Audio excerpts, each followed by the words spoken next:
Hello, इस समय मैं मौजूद हूँ कांग्रेस के मुख्यालय में। मेरे जो पीछे आप देख रहे हैं ये कांग्रेस का पुराना मुख्यालय है। अब तो कांग्रेस के मुख्यालय का एड्रेस चेंज हो चुका है। इस समय हमारे साथ मौजूद हैं संजय सिन्हा सर, जो कांग्रेस के वरिष्ठ सदस्य हैं और कांग्रेस से काफ़ी सालों से जुड़े हुए हैं। अब आप ये सोचेंगे कि हम अगर कांग्रेस मुख्यालय में खड़े हैं या कांग्रेस के सदस्य हमारे साथ खड़े हुए हैं तो हम कांग्रेस की वाहवाही या दूसरी पार्टी की हाय हाय करने के लिए खड़े होंगे, पर ऐसा बिल्कुल भी नहीं है। हम अब सर से जानेंगे, क्योंकि सर काफ़ी सालों से चुनाव प्रक्रिया देख रहे हैं, चुनाव से जुड़े हुए हैं, तो अब तक का दिल्ली के सीएम का क्या इतिहास रहा है, किस तरह से काम हुआ है, कौन सा सीएम सबसे बेहतर रहा है। सबसे पहले हम जानेंगे संजय सिन्हा सर से। पहले तो मैं अपने बारे में थोड़ा सा आपको जानकारी दे दूं। जैसा आप मेरे नाम से वाकिफ हो, संजय सिन्हा। मैं कांग्रेस का बहुत पुराना सदस्य हूँ और मैं कांग्रेस की राजनीति में छात्र जीवन से, छात्र संगठन NSUI से मेरी शुरुआत हुई। मैं NSUI का अध्यक्ष रहा, उसके बाद मैं बिहार में कांग्रेस का, यूथ कांग्रेस का मैं सेक्रेटरी रहा और मैं आज के तारीख में कांग्रेस को चुनिंदा सौभाग्यशाली सदस्य कह लो, कार्यकर्ता कह लो, में से हूँ जिन्हें कि इंदिरा गांधी जी के साथ और राजीव गांधी जी के साथ काम करने का मौका मिला। और आज हम इंदिरा गांधी जी, राजीव गांधी जी को हर वक्त, हर पार्टी के काम के लिए शुरुआत उनको श्रद्धांजलि देते हुए करते हैं और हम अभी फिर से उन दोनों को नमन करते हुए, श्रद्धांजलि देते हुए आज पार्टी से 40 साल से जुड़े हुए हैं। ये मेरा जीवन का अपना राजनीतिक पारी है।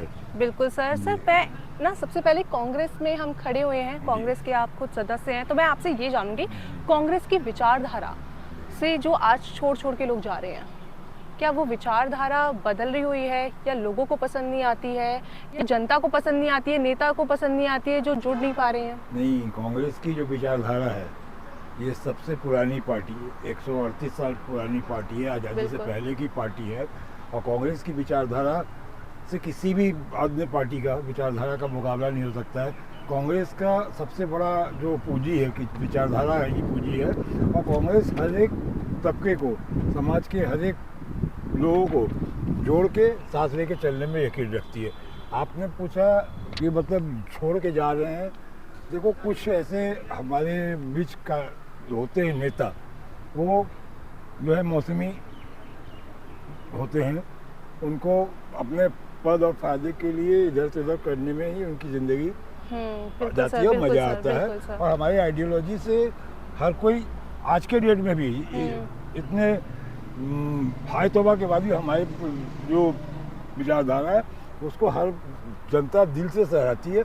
ये और अलग बात है कि आज मेन स्ट्रीम मीडिया हमारे बातों को वहाँ तक नीचे डाउन द लेन तक नहीं लेके जाती है, जिस वजह से शायद हमें बातें हमारी पहुँचाने में कहीं पे थोड़ी कमी रह जाती होगी। बट हम लोग निरंतर प्रयासरत हैं अपनी विचारधारा, अपनी बातों को जनता से जुड़े मुद्दों को वहाँ तक पहुँचाएं हम। आपकी ओर से लगातार इस तरह का बार बार इल्ज़ाम लगा देना कि मेन स्ट्रीम मीडिया आपका साथ नहीं दे रही है या आपकी बातें नहीं पहुँचा रही है, पर आप तो जैसे राहुल गांधी जी भारत जोड़ो यात्रा करते हैं, लोग उनसे जुड़ते हैं और आप कहते भी हैं कि लोग हमारी बात सुन भी रहे हैं, पर वहीं आप मीडिया पे भी निशाना साध रहे हैं। देखो, मीडिया के मैं ये नहीं कह रहा कि सारे मीडिया, कुछ खास 2-3 समूह हैं कवर करते हैं, लेकिन जो बातों को ज्यों का त्यों जो हम बता रहे हैं, जो हम लोगों को पहुंचाना चाह रहे हैं, वो उन तक नहीं पहुंचाते। उसमें वो काट छाट करके अपने हिसाब से, अपने सहूलियत से उस बात को वो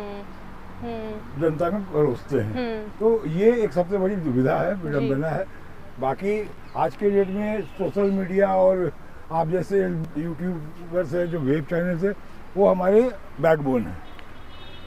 नहीं सर, ऐसे मत बोलिए, हम अपना काम कर रहे हैं, हम भी अपना काम ईमानदारी से कर रहे हैं, हम भी सबकी बात रख रहे हैं। आप काम, आप वही मैं कह रहा हूँ, मेन स्ट्रीम मीडिया और सोशल मीडिया में फर्क जो आपने कहा ना, सबसे बड़ी खाई वहीं पे है कि वो आप लोग ईमानदारी से काम करने पे यकीन करते हो, आप उस काम को मतलब ईमानदारी से कर रहे हो, ऐसा मैं देख रहा हूँ। और मेन स्ट्रीम मीडिया में भी सारे चैनल वैसे नहीं है, कुछ एक मीडिया हाउस है जो कि इस तरह का करते हैं। बाकी हर तरह के लोग हैं समाज में, मीडिया में भी हर तरह के लोग हैं, यूट्यूबर्स भी हैं जो मतलब थोड़ा चंद फायदों के लिए वो भी गलत चीज़ें प्रस्तुत करते हैं, लेकिन ऐसा नहीं कि हर कोई को हम एक तराजू में तौल दें। जी बिल्कुल। आप व्यूवर्स को थोड़ी सी जानकारी देना चाहेंगे कि दिल्ली का सबसे पहला चुनाव 1952 में होता है, पर वो एक सफल चुनाव नहीं होता है। फिर सीधा चुनाव 1993 में होता है और 1993 में जो लहर आती है वो बीजेपी की लहर आती है और कांग्रेस को हराकर बीजेपी जीत जाती है, माखनलाल जी जीतते हैं। तो उस समय सर 1993 में जब कांग्रेस सत्ता में थी, यानी कि केंद्र में कांग्रेस थी, पीवी नरसिम्हा राव जी की सरकार थी, तो क्या उस समय, क्योंकि आपने तो चुनाव देखा होगा और आपने तो वो दौर भी देखा होगा, क्या उस समय भी बीजेपी आरोप लगाती थी कि एलजी मुझे काम नहीं करने दे रही है या कांग्रेस केंद्र सरकार मुझे काम नहीं करने दे रही है? देखो, ये जो एलजी का बहाना, ये रोना जो है, हमारे 15 साल के शीला दीक्षित जी की सरकार में कहीं कोई परेशानी नहीं थी, न कभी हमने शिकायत की, ना हमारी शीला दीक्षित जी ने इस बारे में नहीं सर, मैं करेक्ट करती हूँ आपको। हाँ। उस समय शीला दीक्षित की नहीं, उस समय बीजेपी की सरकार थी। मैं आपकी बस आपने बोला ना कि बीजेपी आरोप लगाती है, तो ये एलजी पे आरोप लगाना ये अभी नया चलन हो गया है। ये या कह लो कि कुछ पहले से भी जो मतलब अपने बीजेपी कह लो, आप पार्टी कह लो, अपनी नाकामियों को छुपाने के लिए वो एलजी का सहारा लेते हैं। अगर एलजी आज से तो एलजी नहीं दिल्ली में, बीजेपी के टाइम में भी थी, जैसा कि आपने कहा डायरेक्ट इलेक्शन 93 में हुआ, बीजेपी सरकार में आई, हम केंद्र में थे फिर भी बीजेपी की सरकार आई। तो उसके बाद बीजेपी के बाद कांग्रेस की सरकार आई दिल्ली में, शीला दीक्षित जी सरकार चलाई। 15 साल तो आपने कभी ऐसा नहीं देखा कोई टकराव हो। तो उस समय सर दोनों सरकार थी, केंद्र में कांग्रेस थी, सेंटर में भी कांग्रेस थी, तो वो दोनों काम हुए, पर यहाँ केजरीवाल जी बोलते हैं कि मुझे काम करने ही नहीं देते हैं। नहीं, देखो, ये तो केजरीवाल जी को तो आज के समय में केजरीवाल जी जो है ये हर चीज़ को एक नया बहाना वो निकाल देते हैं। काम एक्चुअल में असलियत में क्या है कि अगर आप काम करना चाहें, अगर आप सकारात्मक काम करते हैं, विकास की बात करते हैं, समाज के तरक्की की बात करते हैं, तो हर कोई आपके साथ रहेगा। लेकिन आप तो सिर्फ इन सब चीज़ों के आड़ में आप दिखावा करते हैं। फर्क यही है।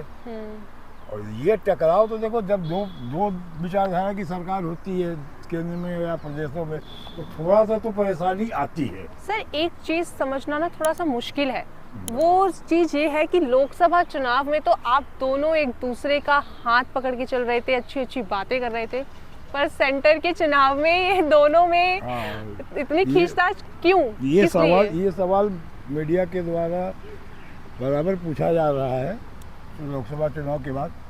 तो उसमें क्या है कि हमने पहले भी लोग अलग चैनलों में मैंने बताया है कि देखिए, आज के समय में गठबंधन धर्म का जमाना है और हर पार्टी अपने अपने जगहों पे, अपने अपने क्षेत्र में अपने ज़रूरत के हिसाब से गठबंधन करती है। रही बात कि लोकसभा में हमारा गठबंधन था, अभी हमारा गठबंधन नहीं है आप पार्टी के साथ, तो ऐसी क्या बात हो गई? तो जब तक क्या है कि आप मतलब एक दूसरे से जुड़ते नहीं हैं, बहुत सी चीज़ें जो अंदर खाने की बात होती है वो समझ में नहीं आती, वो पता नहीं चलता है। तो हमें गठबंधन करने के बाद ये दिखा, ये समझ में आया कि ये जनता के हितों की बात, विकास की बात नहीं करते हैं, इन्हें सिर्फ अपना इमेज चमकाना है और ये किसी की नहीं अपना मनमानी करते हैं। तो ये हमारी मैं बहुत सावधानी से बता रहा हूँ, इनके साथ गठबंधन करके हमने देखा, आज हमें इसका गलती का एहसास हुआ कि हमारा वो गलत फैसला था, इसलिए हमने विधानसभा चुनाव में उनसे रास्ता अलग कर लिया। तो कल को कांग्रेस और आम आदमी पार्टी मिलती हुई नहीं दिखेगी? आप देख लेना, आप भी यही हो, मैं भी यही हूँ, क्योंकि आप ये चीज़ समझ लो, आम आदमी पार्टी तो सरकार बना नहीं रही है, एक तो पहली बात यहाँ, पर वो तो कह रहे हैं कि हम तो आ रहे हैं, हम तो जीतेंगे। वो तो देखो, वो तो दावे तो हर पार्टी करती है, करना भी चाहिए, वो उनका मौलिक अधिकार है। कोई पार्टी नहीं कहेगा कि हम हार रहे हैं, हम पार्टी चुनाव लड़ती है, पूरे दमखम से लड़ती है, हर पार्टी शिद्दत से लड़ती है और चुनाव जीतने के लिए लड़ती है। रही बात हार जीत का, तो एक को जीतना है, एक को हारना है, और हम लोग ग्राउंड में घूम रहे हैं, हम लोग देख रहे हैं केजरीवाल जी का ग्राउंड रिपोर्ट बहुत अच्छा नहीं है, इसलिए सरकार बनाने की बात तो वो भूल गए, उनकी सरकार नहीं बनने जा रही है। तो ये आपका ही कहना है, पूरी कांग्रेस पार्टी का कहना है कि उनकी सरकार नहीं बन रही है? ये हमारा पार्टी का स्टाइल है। ग्राउंड पे अगर जाते हैं तो ग्राउंड पे दो पार्टी दिख रही हैं, बीजेपी और आम आदमी पार्टी दिख रही है। कांग्रेस को तो लोग बल्कि हाथ खींचते हुए दिख रहे हैं। मैंने इसीलिए कहा ये मेन स्ट्रीम मीडिया का करामाती है। हाँ, वो जनता को दिखा रहे हैं, जनता उससे दिग्भ्रमित हो रही है, जनता वो देख रही है। आज आप देख लो कि हमारे दिल्ली प्रदेश अध्यक्ष देवेंद्र यादव ने दिल्ली न्याय यात्रा किया, उसमें आप पब्लिक का आपने शायद उस प्रोग्राम को कवर किया या नहीं किया, उसमें अपार जनसमूह उभरा उस दिल्ली न्याय यात्रा में। सर, अभी राहुल गांधी जहाँ जहाँ भी जनसभा कर रहे हैं वहाँ भी अपार जनसमूह उमड़ रही है। जनता का स्नेह, जनता का प्यार, जनता का आशीर्वाद मिल रहा है, और ये आशीर्वाद हमें 5 तारीख को बैलेट पेपर ईवीएम के जरिए भी जनता का आशीर्वाद हमें मिलेगा। जनसमूह तो सर कोई भी नेता चलता है पीछे पीछे जनसमूह उनके चल ही देता है। नहीं, ऐसा नहीं है। आप देखिए, मैं बहुत दिनों से लंबे मेरा जो अनुभव है, जनता चलती है उसके पीछे जो कारवा जोड़ के लेके जाता है। तो ठीक है, चंद लुभावने वायदों से आप जनता को दिग्भ्रमित कर सकते हैं, जो बीजेपी भी कर रही है, आप पार्टी भी कर रही है। ठीक है, चुनावी मौसम में हर कोई वायदे कर रहे हैं, हमने भी वायदे किए, हमने कहा भी है कि हमारी सरकार बनेगी तो हम ये वायदे अपना पूरा करेंगे। और उनके भीड़ में और हमारे भीड़ में अंतर है। उनकी भीड़ प्रायोजित होती है, हमारी भीड़ स्वतः स्फूर्त भीड़ है। नहीं सर, अब जैसे आप ये समझ लो कि आज हमारे पास हम सत्ता से बाहर हैं, हम जनता का आह्वान करते हैं, जनता खुद ब खुद निकल के आती है। जनता को हम गाड़ियों से, बसों से, ट्रकों से ढूंढो के नहीं लाते हैं, जो कि हमारे सामने वाला पार्टी करता है। ये आपको भी पता है, आप भी देख रहे हैं। ये एक परंपरा बनी हुई है। हमारी पार्टी कभी भी जनता का आह्वान करती है, जनता का प्यार आशीर्वाद है, जनता हमारे साथ आती है, हम जनता को ढोके नहीं लाते हैं। वो जनता का सर, बात जनता को ढोके लाने की भी नहीं है या जनसमूह दिखाने की भी नहीं है, पर जब वोट की बात आती है, जब परसेंटेज निकल के आता है तो आपका वोट घटता हुआ दिखाई देता है। चाहे वो लोकसभा चुनाव हो, लोकसभा चुनाव पे खैर आप लोगों ने बढ़त अपनी बनाई, पर उतनी नहीं बना सके जितनी आप लोगों ने कयास अपने लगाए हुए थे। अभी भी जो राज्यसभा, जो अलग अलग प्रदेशों में चुनाव हुए, वहाँ भी आप लोगों का वोट गिरता हुआ नजर आया, महाराष्ट्र में भी गिरता हुआ नजर आया, पर आप इस बात को रख रहे हैं कि जनता हमें बुला रही है, पुकार रही है। लोकसभा चुनाव में जहाँ तक बात है परिणाम की, परिणाम हमारे उस अनुकूल नहीं रहा जितना हम उम्मीद कर रहे थे, बट हम काफ़ी अपने को आगे से बेहतर पोजीशन पे लेके आए हैं। रही बात प्रदेशों का चुनाव का, तो वो हम लोग में कहीं कमी रही होगी, जिसकी वजह से ये नतीजे आए। और सबसे बड़ी बात है, दिल्ली में हम भाजपा की तरह या आप पार्टी की तरह झूठे सपने, झूठे वायदे करके नहीं आ रहे। हम अपने शीला दीक्षित के द्वारा 15 साल में किए गए कामों को इस जनता के सामने रख रहे हैं, और वही हम अंतर दिखा रहे हैं जनता को कि हमारा शीला दीक्षित जी का 15 साल या उसके पहले भाजपा की सरकार और अभी की 11 साल की इनकी सरकार में जनता को खुले आंखों से दिख जाएगा कि फर्क कहाँ है। हमने दिल्ली को क्या दिया, क्या किया, और ये लोग क्या दे रहे हैं, क्या कर रहे हैं। आज केजरीवाल जी ने कहा था कि हम अच्छी स्वास्थ्य, अच्छी शिक्षा देंगे। स्वास्थ्य शिक्षा को इन्होंने क्या किया, जो स्कूलों को कमरे थे उनको इन्होंने थोड़ा रिनोवेट कर दिया, उसको उन्होंने बताया कि हमने स्कूल वही वो चीज़ वो कहते हैं हमेशा, और वो हमेशा अपने तीनों चुनावों में यही बोलते हुए आए हैं कि हम शिक्षा, बच्चों की स्कूली पढ़ाई और मोहल्ला क्लिनिक या महिलाओं के लिए सुख सुविधा की, वो हमेशा इस बात को रखते हैं। पर वो हमेशा आरोप ये लगाते रहते हैं कि बीजेपी और कांग्रेस हमारी चीज़ों को बंद करने का उन्होंने ठाना हुआ है, वो तो हमारे विपक्ष में लाइक बिल्कुल ही नेगेटिव हमारे लिए बोलते हैं। मोहल्ला क्लिनिक की आपने बात की, अच्छा किया।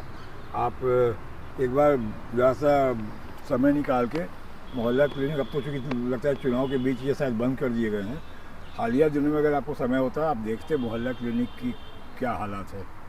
डॉक्टर होते हैं तो दवाई नहीं होती है, दवाई होती है तो डॉक्टर नहीं होते हैं, और दवा लिखे जाते हैं तो वो दवाइयाँ बाहर से लेनी पड़ती है, मोहल्ला क्लिनिक में दवाइयाँ उपलब्ध नहीं आप है। गए हैं मोहल्ला क्लिनिक कभी? हम लोग जाते रहते हैं। जाते गए हो आप? हाँ जी, हम आपको कैसे बता रहे हैं कि डॉक्टर है तो दवाई नहीं, दवाई है तो डॉक्टर नहीं है। दवा वो लिखते हैं, वो दवा बाहर से लेनी पड़ती है। मतलब डॉक्टर तो वहाँ बैठा हुआ मिलता है ना? मैंने क्या कहा, कभी डॉक्टर होते, कभी दवा नहीं, कभी दवा होती, कभी तो डॉक्टर नहीं होते। तो दवाइयाँ बाहर से आपको लेनी है। सबसे बड़ी बात है, डॉक्टर बैठने से आपका इलाज नहीं ना हो जाएगा। ऐसा तो नहीं कहीं आप?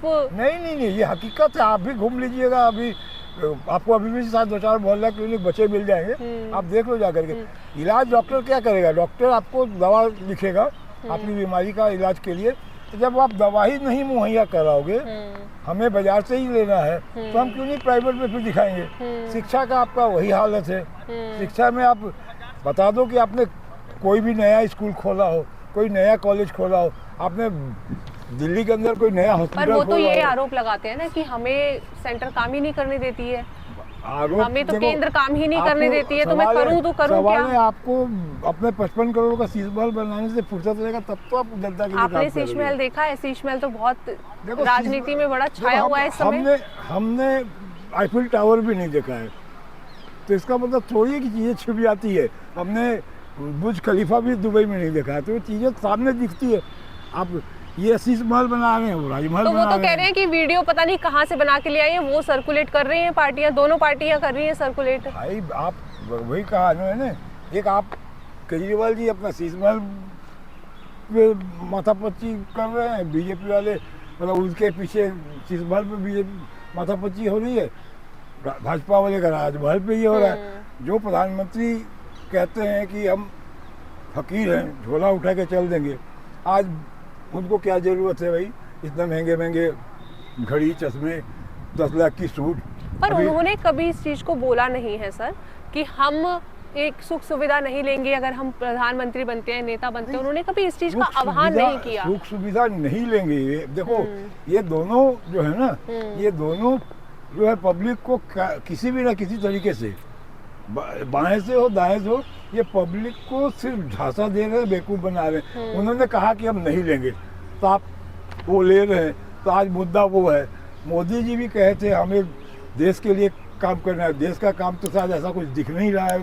वहाँ उनके हवाई जहाज दिख रहे हैं, उनके राजमहल दिख रहे हैं, उनके 10 लाख के सूट दिख रहे हैं, उनके लाखों की घड़ियाँ दिख रही हैं, उनके चश्मे दिख रहे हैं, कलम दिख रहे ये हैं। तो सर आप लोगों की जो पार्टियां हैं तीनों एक दूसरे पे इस तरह के आरोप प्रत्यारोप लगाते रहते हैं, क्योंकि बीजेपी कहीं ना कहीं ये भी कहती है कि कांग्रेस में राहुल गांधी जी जो हैं वो लाखों की जैकेट पहनते हैं। तो ये तो सर आपके अपने राहुल गांधी जी तो पहले एक दूसरे को, मैं वही बता रहा हूँ, राहुल गांधी जी चाहे भारत जोड़ो यात्रा से पहले या भारत जोड़ो यात्रा के बाद, आप बुनियादी बहुत बड़ा आप देखे होंगे, खास करके भारत जोड़ो यात्रा के बाद राहुल गांधी सिंपली एक पैंट और टी शर्ट पे चलते हैं, चाहे जाड़ा हो, गर्मी हो, बारिश का मौसम हो, तो वो तो दिख जाता है। अब मोदी जी दिन भर में 10 बार ड्रेस चेंज करते हैं और राहुल जी एक पैंट और टी शर्ट पे चल रहे हैं, तो अंतर तो साफ आपको समझ आएगा, जनता को भी समझ में आए। अगर ऐसी बात नहीं होती, ठीक है, तो आज हम 53 से 53 से हम 99 पे पहुंचे, और आगे हम लोग जो है उनका जो 400 पार का नारा था, 370। सर लोकसभा चुनाव तो अब गया, अभी दिल्ली का चुनाव है, हम दिल्ली के चुनाव पे बात अपनी रखते हैं। कर रहे हैं तो दिल्ली के चुनाव में आप देख लेना, 5 तारीख को चुनाव होने दो, 8 तारीख को रिजल्ट होने दो, आपको चौंकाने वाले रिजल्ट दिखेंगे। खैर, हमने इस चीज को ये रखा था कि हम बीजेपी अब तक की जो भी राजनीति रही है दिल्ली में, हम उस बारे में बात करेंगे। अब हम बात करेंगे 1998 की, यानी कि 1998 में। 1998 में एक बदलाव होता है, कांग्रेस की तरफ से शीला दीक्षित का चेहरा आता है, और उसके बाद कांग्रेस 2013 तक रुकती नहीं है और वो मैदान में लगातार बनी रहती है। और इस बीच में सुषमा स्वराज को भी मुख्यमंत्री कुछ दिनों के लिए बनाया जाता है, पर फिर चुनाव वो हार जाती हैं और शीला दीक्षित जी जीत जाती हैं। तो आप पहले तो मैं आपसे, सुषमा स्वराज जी बहुत अच्छी वक्ता थी, आपने कभी उन्हें सुना है? देखो ऐसा है, बीजेपी में दो लोगों को अगर आप हटा दें मोटा मोटी तौर पे, एक हमारे माननीय प्रधानमंत्री मोदी जी और दूसरे गृह मंत्री अमित शाह, इन दो लोगों को अगर आप हटा दें तो बीजेपी की पूरी कायनात ऐसी नहीं है।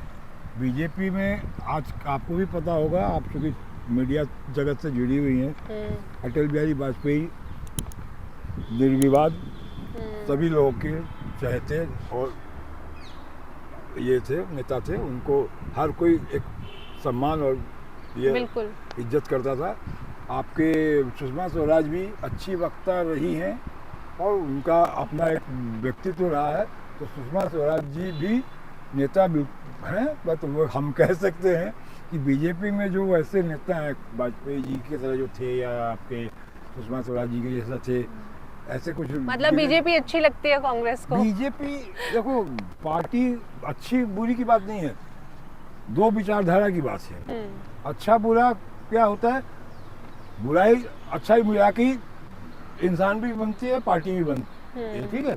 तो बीजेपी अच्छा लगता है ऐसा मैंने नहीं बोला, मैंने बोला बीजेपी में ये कुछ जो आपने नामों का जिक्र किया, ऐसे जो शख्सियत थे बीजेपी में या अभी भी हैं, वो नाम आप छोड़ दीजिए, अभी भी बीजेपी में ऐसे लोग हैं जिनका कि हर पार्टी में सम्मान है, हर पार्टी में उनको पूछा जाता है, वो लोग भी हमारे साथ संपर्क में हैं, रहते हैं। तो ये विचारधारा अपनी जगह है और व्यक्ति विशेष का जो ये है किरदार है वो अपना अलग है। बिल्कुल सर, बिल्कुल, ये तो बात है। और 15 साल हमने जो शीला दीक्षित जी, आज आप दिल्ली को जहाँ आप देख रही हैं, जिस दिल्ली में आप खड़ी हैं, ये शीला दीक्षित जी के 15 साल का ही देन है कि आज दिल्ली में आप मेट्रो की बात कर लो, लो फ्लोर बसेस की बात कर लो, दिल्ली में फ्लाईओवर्स का पूरा विस्तार कर लो, ये सब चीज़ें 15 साल में शीला दीक्षित के ही समय में ये सारी चीज़ें दिल्ली को मिली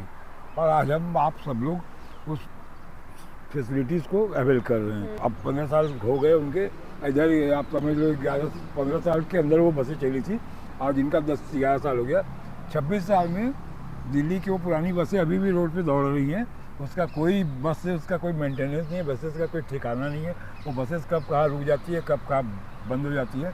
तो ये जनता को रोज़ रूबरू होना पड़ता है उन समस्याओं से।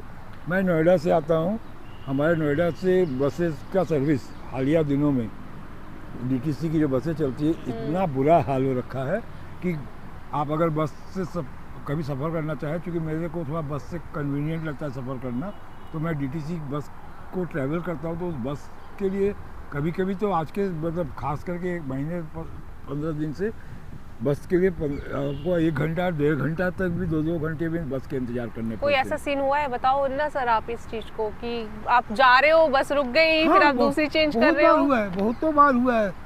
बस से जो है बहुत बार हुआ है, हम दिल्ली से नोएडा या नोएडा से दिल्ली आने के क्रम में बसें बहुत बार खराब हुई, बसें बहुत बार रुकी और बसें हमें दूसरी बस लेनी पड़ी। तो वो तो वही 15 साल की शीला दीक्षित की सरकार की बसें 15 साल और फिर 11 साल 26 साल से 25 साल 20 साल से वही बसें चल रही है।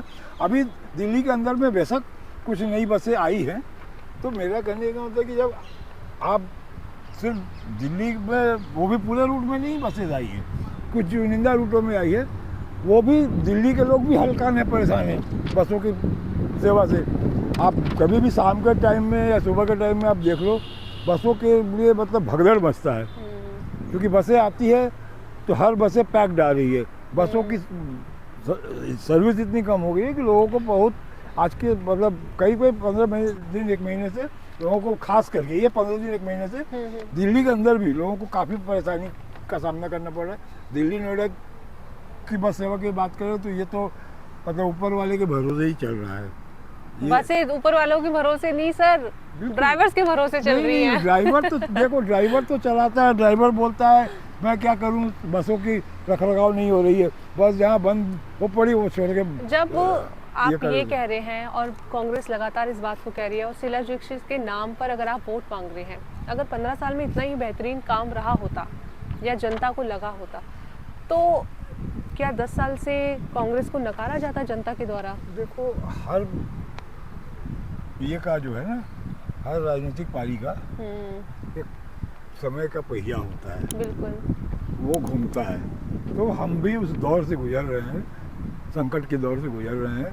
हम बातों को अपने कार्यकर्ताओं के माध्यम से, आप मीडिया के माध्यम से जन जन तक पहुंचाने का अथक प्रयास कर रहे हैं। हम लोग लगे हुए हैं और हमें पूरा भरोसा है कि इस आने वाले चुनाव में हम दिल्ली में आपको जरूर फिर से हम्म, टक्कर में हम्म। दिखाई देंगे। एक ऐसी महिला जो यूपी की सीएम के बाद दिल्ली की सीएम शीला दीक्षित लगातार हैट्रिक मारती हैं। जी जी।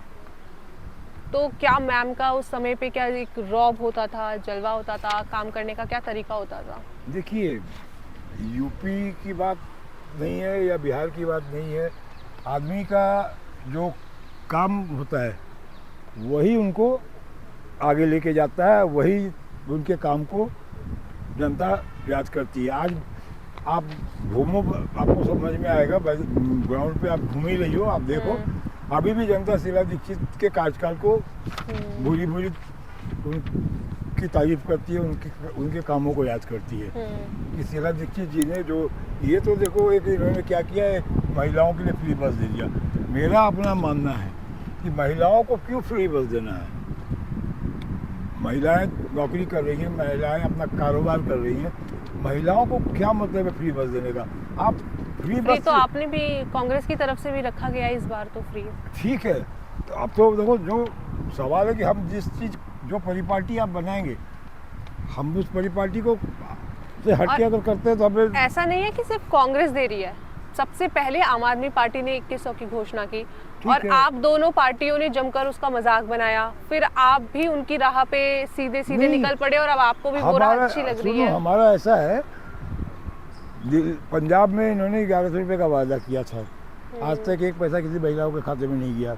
हमारी कर्नाटका की सरकार है, आप अभी हमारा पिछले 6 तारीख को यहीं पे दिल्ली प्रदेश कांग्रेस कार्यालय में जो ये 2500 वाला जो स्कीम लॉन्च हुआ, उसमें कर्नाटका के डिप्टी सीएम भी आए हुए थे और मीडिया के माध्यम से सारे लोगों तक, ये जन जन तक ये बात पहुंची है कि कर्नाटका में जब से हमारी सरकार बनी है वहाँ महिलाओं को हर महीने खाते में पैसे जा रहे हैं, जबकि पंजाब में इनकी सरकार है, आप पार्टी की, नहीं, एक पैसा खाते में नहीं पहुंचा। इसीलिए कहा जा रहा है कि केजरीवाल सिर्फ भाषण देते हैं, झूठे वादे करते हैं, ये छोटे ठग हैं, हमारे मोदी जी बड़े ठग हैं। ये वादा करके ये निकल जाएंगे, भाग जाएंगे, सवाल करके ये भाग जाएंगे, निकल जाएंगे। फ्री सेवा तो अलग अलग राज्यों में जहां आपकी, आप भी उस चीज को दे रहे हैं, तो आप दिल्ली में सिर्फ अरविंद केजरीवाल के ही क्यों पीछे पड़े हैं? फ्री सेवा, देखिए, फ्री सेवा अगर आप जन जन तक अगर आप पहुंचा पा रहे हैं तो बात समझ में आती है। आप फ्री सेवा के नाम पे आप लोगों को झांसा दे रहे हैं। जैसे आपको एग्जांपल के लिए मैंने ये की बात करी, पंजाब की बात करी, बीजेपी का भी कमोबेश वही। अरे भाई, आप बता रहे हैं कि हम 84 करोड़ या 82 करोड़ को 5 केजी राशन दे रहे हैं, मुहैया करा रहे हैं। आप ये 5 केजी राशन आप दे करके आप उसको ये कर रहे हैं, आप उसको एक तरह से कह लें कि मजबूरी के लाइन में खड़ा करें। आप क्यों नहीं उनको रोजगार दीजिए, उनको अपना स्वावलंबन दीजिए कि ये 5 करोड़ के पीछे जो 82 या 84 करोड़ लोग लगे, ये तो आखिर एक तरह से ये भीख हो गया।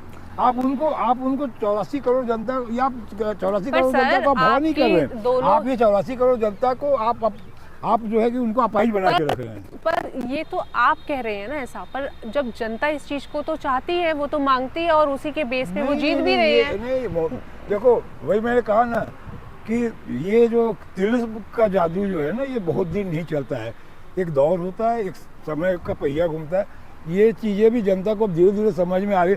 अदरवाइज क्या था, हम तो आप भी जानती हैं, आप भी जानती हैं कि दो बार से जहाँ हम हाफ सेंचुरी के पास थे, आज हम सेंचुरी के पास पहुँचे और आने वाले दिनों में हम इस टैली को और हम ऊपर लेके जाएंगे। आप देखते रहो। अगर आप ये तिलिस्म, ये जादू बहुत दिन नहीं अगर आप जो सेंट्रल गवर्नमेंट जो 80 करोड़ लोगों को राशन दे रही है, अगर आप उसे भीख कहेंगे तो फिर वो जनता जो मांग रही है वो तो आपसे अनकनेक्ट होएगी। जनता मांग नहीं रही है सर, जो लेने जाते हैं वो तो लेते हैं जनता मांग रही है, क्योंकि आपने उनको ऐसा बना दिया है, मजबूर कर दिया है, आपने उनको पापाही बना दिया। भाई मैं तो कह रहा हूँ, आप क्यों 80 करोड़ या 84 करोड़ को आप पर आपने भी तो दिल्ली में वादे किए हैं अलग अलग तरीके से नीतियां देने के, कि राशन किट देंगे, इतने पैसे देंगे, 2500 रुपए देंगे। देखो सवाल है वो जनता को, अगर ये है, अगर कोई दूसरी पार्टी या दूसरी सरकार कर रही है तो हमको भी जनता को ये करना है ना, जनता को उनके जीवन में सुधार हो। हम उनको 2500 रुपये महिला को दे रहे हैं, हम तो ये भी तो भीख ही हुई सर। नहीं भीख नहीं, ये देखिए ये भीख नहीं है, ये आप इसको क्यों सर, क्यों सर, ये एक सर ये फॉर्मूला ना थोड़ा सा सर, सॉरी सर, ये फॉर्मूला थोड़ा सा समझना है। ये तीनों ही पार्टी कह रही है, तीनों पार्टी एक दूसरे के पैसे को देने को या सर जनता को कुछ भी रियायत देने को जो दे रही है वो सब एक दूसरे को भीख बोल रहे हैं, पर अपना जो दे रहा है वो भीख नहीं है, वो कैसे नहीं है, इसका थोड़ा सा मैं आपको वही बता रहा हूँ। भीख क्या, ये चीज जो मैं किसी इसके लिए मैंने भीख सब कहीं नहीं किया। पर जनता ऐसे नाराज हो सकती है सर, अगर आप मैंने कहा 80 करोड़ जनता को जो आप लाचार अपाही बना के रखे हो 5 केजी अनाज पे, तो ये तिलस में बहुत दिन नहीं चलेगा। रही बात ये जो हमारा 2500 है, उनका 2100 है, भाजपा का 2500 है, ये तो महिलाओं को एक स्वावलंबी बनाने का एक ये है। हाँ, उसमें वो स्वाभिमानी है, वो नहीं, वो मैं वही कह रहा हूँ, वो महिलाओं को जो महिलाएं आप लिफाफे में देंगे पैसे, नहीं वो खाते में जाएंगे। तो फिर वो स्वाभिमानी कैसे हुए सर, वो भी तो भीख ही हुई। नहीं भीख नहीं ना, हम उनको जो महिलाएं पढ़ी लिखी नहीं है या स्वरोजगार नहीं है उनको हम आत्मनिर्भर बनाने के लिए दे रहे हैं। हम उसके खिलाफ नहीं है, लेकिन हाँ झूठे वायदों के, जैसे मैंने पंजाब का आपको एग्जाम्पल दिया, वो चीजें आप अगर करते हैं तो वो गलत है। अगर आप वायदा कर रहे हैं तो आप दिल्ली को दे रहे हैं, पंजाब को क्यों नहीं दे रहे हैं? ये फ्री बिजली फ्री पानी ये क्या है? आप फ्री बिजली फ्री पानी आप देते हैं एक सर्टेन यूनिट्स के बाद, 200 यूनिट शायद बिजली का है, पानी का भी कुछ ऐसा ही यूनिट्स है, हाँ 700 लीटर या कुछ है, वो उसके ऊपर अगर आपका कंजम्पशन हो गया तो वो पूरा जीरो से लेके जितना आपने कंजम्पशन किया वो पूरा हो जाता है। तो ये पब्लिक को हम लोग वही चीज़ बताना चाह रहे हैं कि आपको एक झांसा दिया जा रहा है। आजकल 200 यूनिट का कंजम्पशन पर आप बहुत कम जगह घरों में मिलेगा। अब 200 के ऊपर अगर 201 यूनिट हो गया, आपका पूरा 200 यूनिट का पैसा चार्ज हो जाता है। तो ये चीज़ें जनता को धीरे धीरे समझ में आ रही है। अगर जनता, आप ग्राउंड में घूम रही है, मैं भी ग्राउंड में घूम रहा हूँ, अगर ये इन सब चीज़ों से अगर जनता बहुत प्रभावित होती, जनता बहुत आकर्षित होती, तो आज केजरीवाल को इतना जद्दोजहद नहीं करना पड़ता। चुनाव के समय पुजारियों को, ग्रंथियों को सैलरी देने की बात नहीं कर दी थी। वो जब अनाउंस हुआ तो उसको सैलरी बता रहे थे। जब अनाउंस हुआ पुजारियों ग्रंथियों को 18,000 महीना देने का, साफ उन्होंने कहा था कि पुजारियों ग्रंथियों को 18,000 की सैलरी देंगे। आज बोल रहे हैं, कल उनका बयान में सुन रहा था कि सैलरी बोल के मैं उनको नीचा नहीं दिखाना चाहता, उनको ये सम्मान राशि दे रहे हैं। भाई आपने जब स्कीम अनाउंस किया आपने उसको बोला सैलरी, तो आप खुद आपके बात से आप पर आप ये हो रहे हैं इस चीज को मानोगे कि जब 2100 की केजरीवाल ने घोषणा कर दी और घोषणा करने के बाद एक महिलाओं में लहर से दौड़ गई कि भाई अपना रजिस्ट्रेशन हमें करवाना है, और उस रजिस्ट्रेशन के उसमें जो महिला वोटर बढ़ा है, सिर्फ दिल्ली में महिला वोटर अभी 1 महीने पहले 86,000 महिलाएं जुड़ी हैं। तो ये आंकड़ा अगर सिर्फ और सिर्फ केजरीवाल की स्कीम लॉन्च करने पर अगर होता है तो देखो ऐसा है ये ऐसा है, मैंने कहा ना आपको कि पंजाब में भी लोगों ने रजिस्ट्रेशन कराया, फॉर्म सबमिट किया, पैसे नहीं मिले। दिल्ली में आपको कैसे मिलेगा क्या गारंटी है? एक पैसे पंजाब में नहीं मिले। कर्नाटका में हमारी सरकार दे रही है, तेलंगाना में हमारी सरकार दे रही है। तो कहने का मतलब है कि आप लॉन्च तो आप कर दिए लेकिन उसको आप इम्प्लीमेंट तो करें। और इम्प्लीमेंट के मामले में आप 10 पैर पीछे पैसा इतना आएगा कहाँ से? पर वो कहते हैं बनिया की, मैं तो बनिया हूँ, मैं तो कर लूंगा। ऐसा है, आप अनर्गल कुछ भी तर्क दे दें, ये बात सही है। आपने जो पूछा कि ये पैसे आएंगे कहाँ से, तो दिल्ली सरकार की बजट से ज़्यादा ये फ्रीबीज की के खर्चे आ रहे हैं, तो ये तो केजरीवाल जी बताएंगे। ये फ्रीबीज जो आपका बजट से ज़्यादा हो रहा है, केजरीवाल जी का तोड़ है कुछ दिल्ली एकदम में? आप देख लेना, अभी ज़्यादा दिन अब नहीं बचे हैं। 5 को हम बटन आएंगे दबे- आपके पास। बिल्कुल 5 को बटन दबेंगे, 8 को परिणाम हाँ। आप हमारे हाँ। हमारे आपके एक सामने एक होगा। और चीज, 2020 में अरविंद केजरीवाल जी यमुना पे वोट लेते हैं, कहते हैं 25 तक अगर साफ नहीं होती है तो मुझे वोट मत देना, पर अब तो वो भर भर के वोट मांग रहे हैं। तब तो वो माफ़ी भी मांग रहे हैं कि हमने वादा किया था, हम जनता को साफ यमुना नहीं दे पाए। मोदी जी ने कहा था 15 लाख आएंगे, चलिए उसको तो अमित शाह ने ठुकरा दिया कि ये चुनावी जुमला था। आपने कहा था 2 करोड़ की नौकरी, आपने कहा था 2022 तक पक्के मकान, आपने कहा था 100 स्मार्ट सिटी, आपने कहा था बुलेट ट्रेन। आज मोदी जी के भी 11 साल में न तो 2 करोड़ की नौकरी दिखी सालाना, न तो 22 करोड़ लोगों को मकान मिला, और न ही बुलेट ट्रेन मिली, न स्मार्ट सिटी मिली। और स्मार्ट सिटी की जगह आपको पर समय तो लगता है सर, हर चीज में, हर काम कितना, में। एक सिटी तो बना होता 11 साल में, एक सिटी बना होता, एक बुलेट ट्रेन चला होता। तो मोदी जी आप फेमस हैं, आप भी जानते हैं कि आज के डेट में आप गूगल सर्च कर ले, मैं नहीं कह रहा हूँ, गूगल कहता है कि फेंकू कौन है, तो भाई सबको पता है। और सर जैसे आपका ये जो कांग्रेस मुख्यालय है, इसकी कोई एक याद है कुछ पुरानी? क्योंकि अकबर रोड का और ये पुराना कांग्रेस मुख्यालय की बहुत सारी यादें हैं, कहानियां हैं, कुछ ऐसी आपको कुछ याद है? नहीं, ऐसा है, मैं तो अभी हालिया दिनों में आप कह सकते हो 2012 से मैं इस ऑफिस में आना जाना कर रहा हूँ। पहले कभी कभार एक आध बार आया हूँगा, लेकिन मैं 2012 से जब से मैं दिल्ली में हूँ, मेरा यहाँ आना जाना लगातार रहता है। मैं कमोबेश हफ्ते में 2 से 3 दिन यहाँ आता हूँ। और जहाँ तक इस ऑफिस के यादें हैं या जो इसकी से जुड़ी कहानियाँ हैं, आज कांग्रेस ने जो 56 साल 60 साल जो भी राज किया, ठीक है, ये सारा चीज़ जो भी हमारे प्रधानमंत्री बने, हमारे मनोनीत राष्ट्रपति बने हैं, हमारे जो भी बड़े नेता बने, सब इसी 24 अकबर रोड से ही निकल के देश की बागडोर संभाला, देश को इन्होंने नेतृत्व दिया, जनता के समर्थन से, जनता के अपार प्यार से। कांग्रेस दिल्ली में कितनी सीटें? ये देखो, मैं कोई भविष्यवक्ता नहीं हूँ, हाँ, लेकिन आपको मैं स्पष्ट कह रहा हूँ, चौंकाने वाले रिजल्ट होंगे, हम आपको बहुत बेहतर प्रदर्शन करते दिखेंगे। सियासत तेज, चुनाव के साथ तेज हो गई है, तीनों पार्टी अपने अपने प्रचार प्रसार में लगी हुई हैं और जीतने में भी लगी हुई हैं। हम मिलेंगे अगले प्रोग्राम में चुनावी दौर के लिए। संजय सिन्हा सर का बहुत बहुत शुक्रिया सर। आपका भी, आपसे बात हुई, बहुत अच्छा, काफ़ी लंबी बात हम लोग की।